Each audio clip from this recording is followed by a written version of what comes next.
Hello, ladies and gentlemen. My name is Akabane101, and welcome to Mechabellum. Mechabellum is an auto chess, auto battler, where you control a massive army that starts relatively small, but gets quite a bit larger as you go on here. Your units will level up and gain EXP. You'll have access to newer, bigger, and better units, as well as you can adjust the type of tech you're going to bring with you into combat. As this is going to be the first video I'm going to show off for the game on the channel, I would very much like to explain how the game actually functions as we go up against our first human opponent. But as games go on throughout the series, I'll probably explain less and less about the basic mechanics and more so explain my grand strategy overall in each battle. Hopefully that gets you interested at least somewhat, and of course if you're interested in checking out the game, you can check it out. I always link the games I play in the description down below. It is always non-affiliated. I just want people to play games I like, man. That's all it really is. Alright, we're gonna go multiplayer here, and I should mention first, there is a matchmaking rank, so MMR.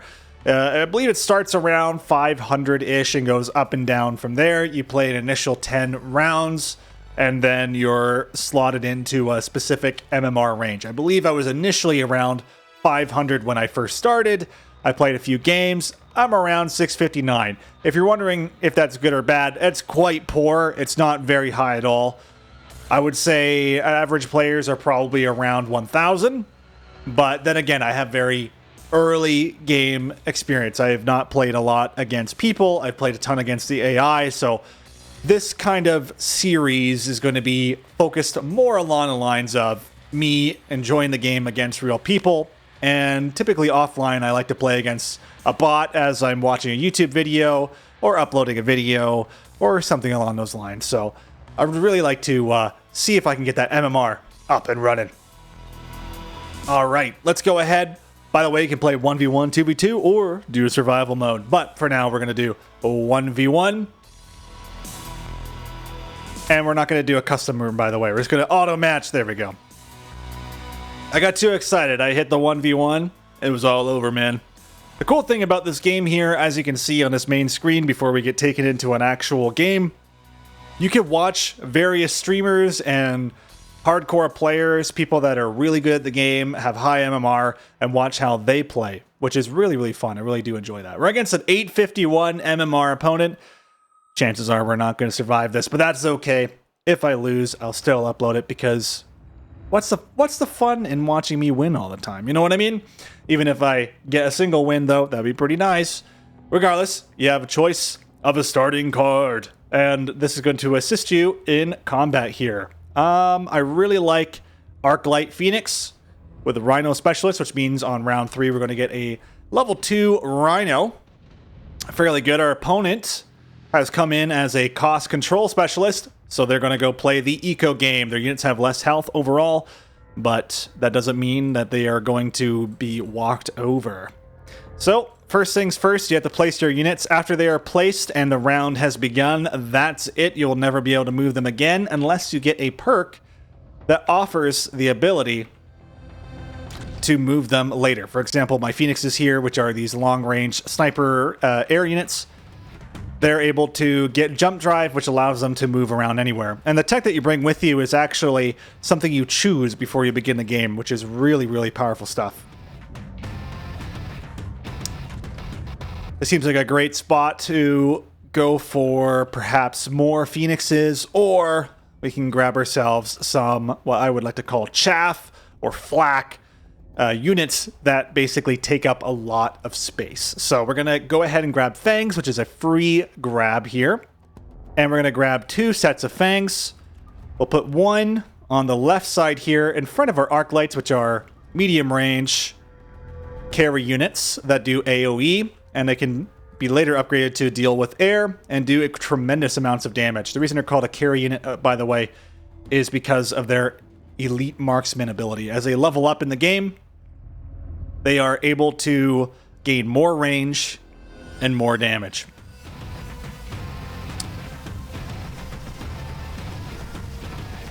So our opponent decided to go for snipers to support their core. That's a pretty smart move. I do say so myself, most likely. I think it was really smart, as it's going to allow them to deal with our Phoenixes no problem.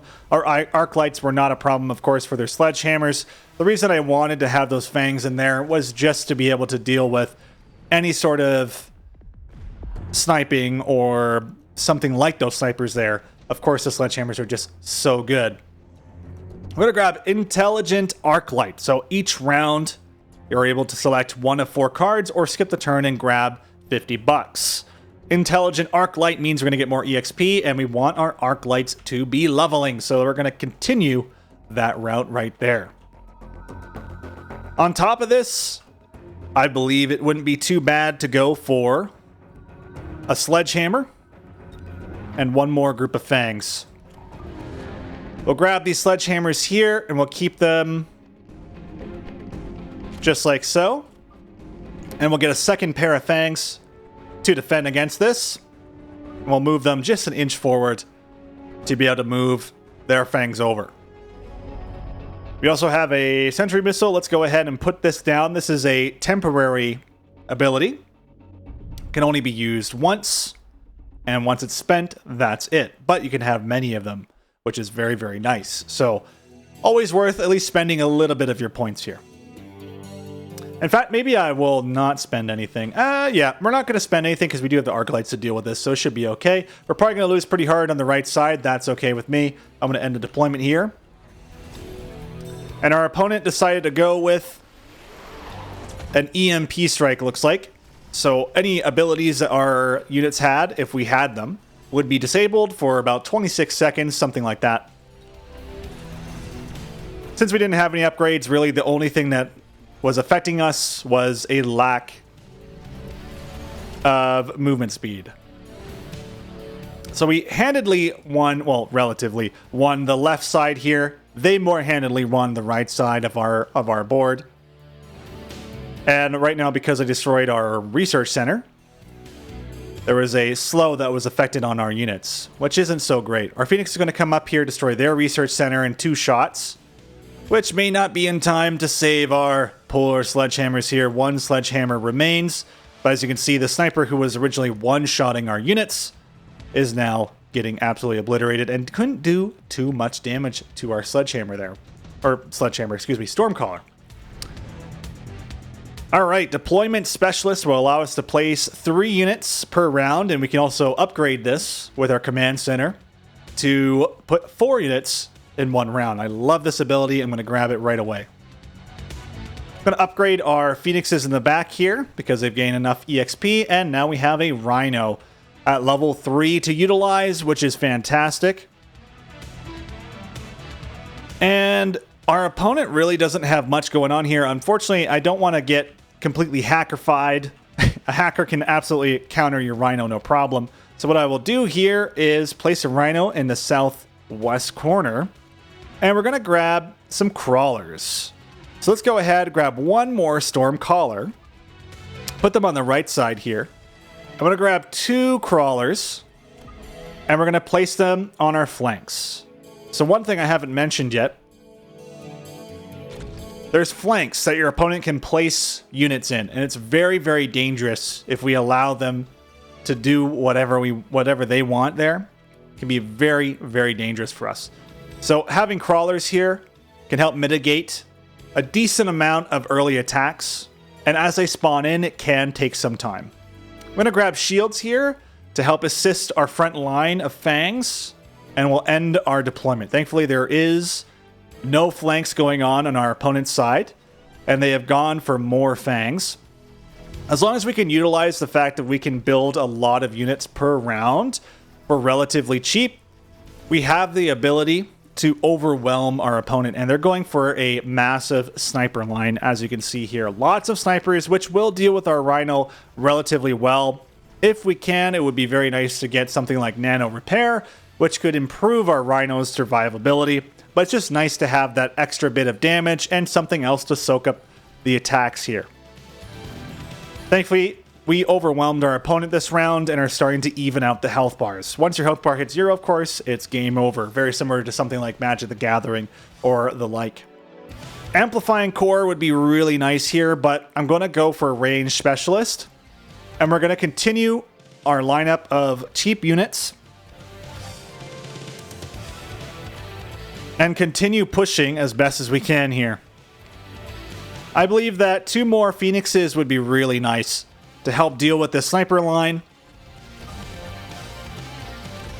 And we're going to drop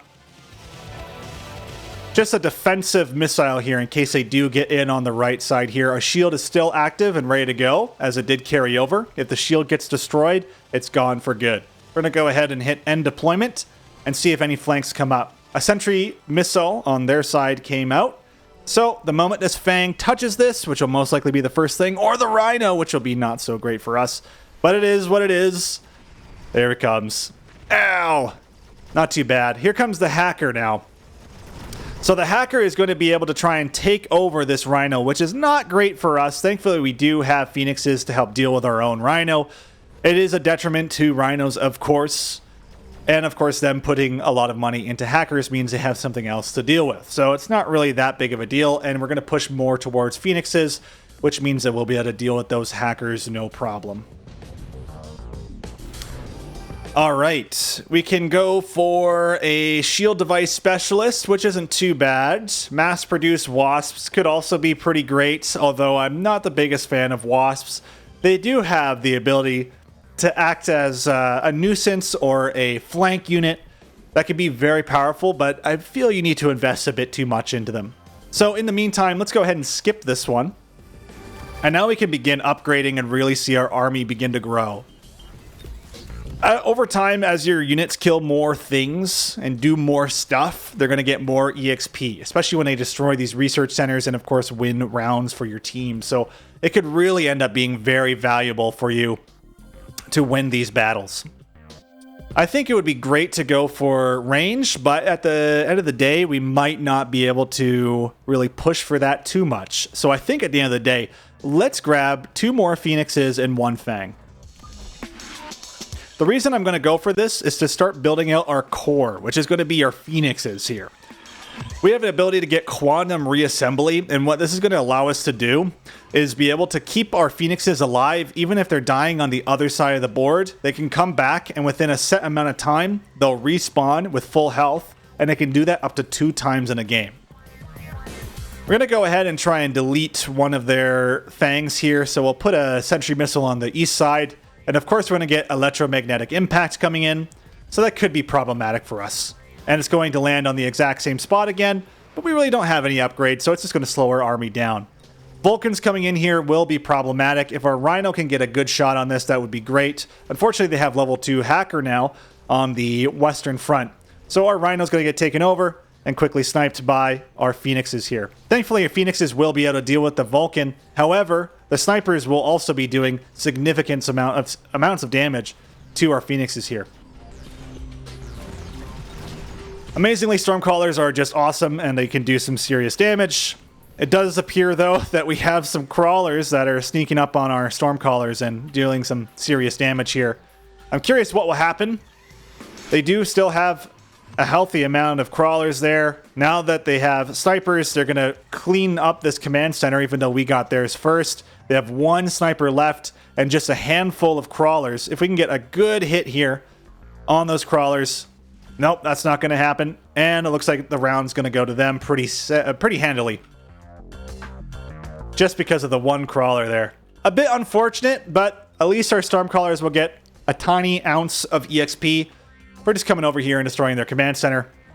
And now we have to wait the timer out. 1 crawler versus 3 Stormcallers.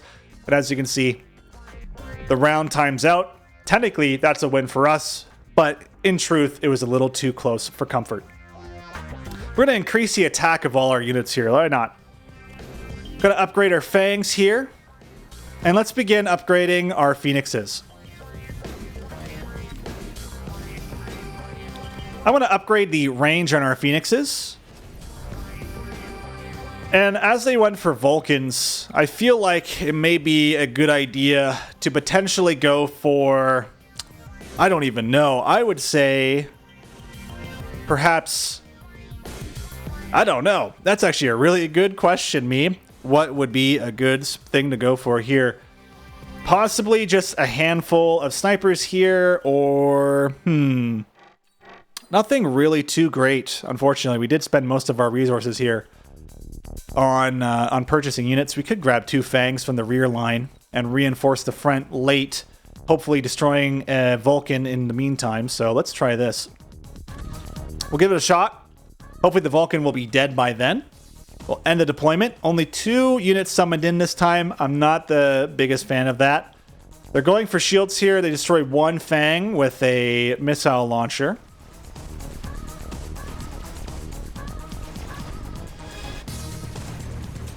All right, looks like they roasted our Rhino pretty early on, which unfortunately is turning into a bit of a feed fest there. Our Rhino has not been able to really satiate its goodwill there for being a free unit. But what can I say? I don't feel like selling it. There is a potential to sell it by going into your research center and locking an ability. This looks like a pretty hard counter to us. And we're not winning this round. No siree. 2 Vulcans. Scary stuff. Lots of small units getting murdered. That's okay, though. It's not the end of the world. Acid Blast could be very nice here for us to deal with them. Let's go ahead and grab Acid Blast. And we'll destroy their Fang front line. Of course, this could affect our Fang front line, of course. Not the best in the world. Luckily, our rear Fangs there did pretty good.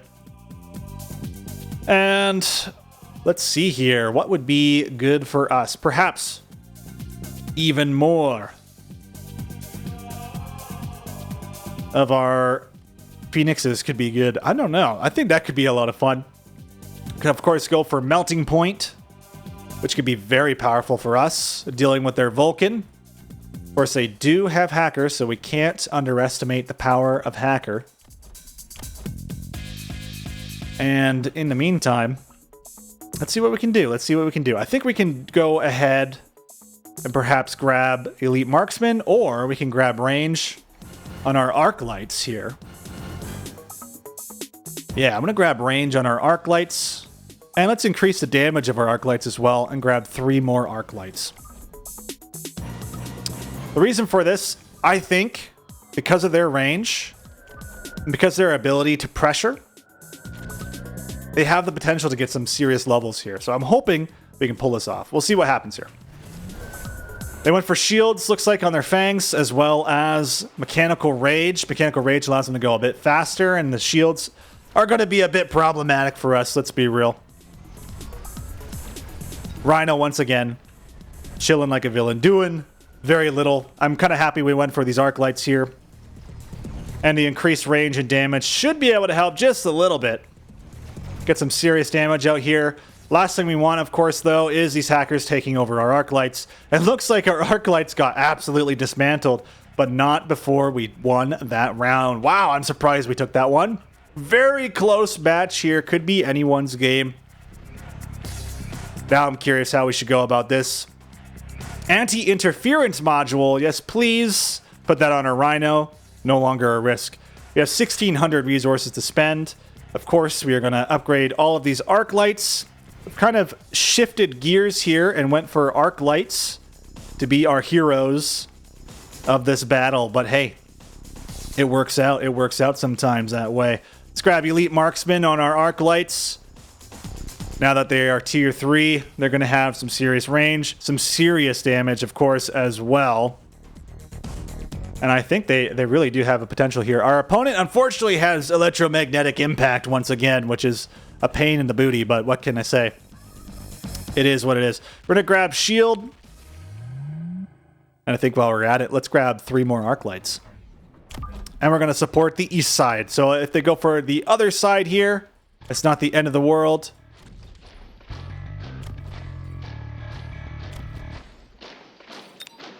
I'm going to grab a sentry missile for the east side and end that deployment. Acid is still on the ground. Incoming.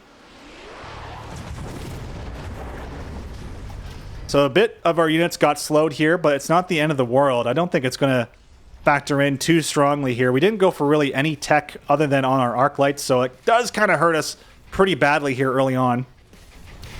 Our east side is starting to be able to handle a decent chunk of these enemies. Of course, these Vulcans have range, which could be very, very, very bad for us. Hackers are really going in. Thankfully, we don't have to worry about the hackers with our aerial units, but I think we are actually almost outranging these marksmen. Maybe not quite, but we're able to handle them no problem. And somehow, we pull it off against Skeletor. Skeletor was a wonderful, wonderful match. And that was very close. That was really, really cool. So that's Mechabellum in a nutshell. I don't know if I did a really good job at all explaining really what's going on there. No flanks were used, which was very surprising. It was a relatively straight up fight. Our opponent went for more giant units in these Vulcans, which were fantastic against our Fangs. The Hackers was a great call, especially against our Rhino. Having 4 Hackers, lots of Fangs to be able to eat up all of that sniper fire from our Phoenixes was a great play there, which caused me to later go on and upgrade our Arc Lights to rebuild our core line from just Phoenixes to Arc Lights, which allowed us to get that heavy damage in there with attack plus 200%. And once we hit level 3, we were soaring with plus 23% per level of our attack. So that was a pretty significant difference in damage right off the bat there once we started grabbing our Arc Lights and throwing them onto the board. Ladies and gentlemen, I hope you enjoyed. If you did, consider letting me know in the comments below or by leaving a like on the video. And I can't wait to show you more of Mechabellum. Thank you so much for watching, guys, and I'll see you all next time. Take care.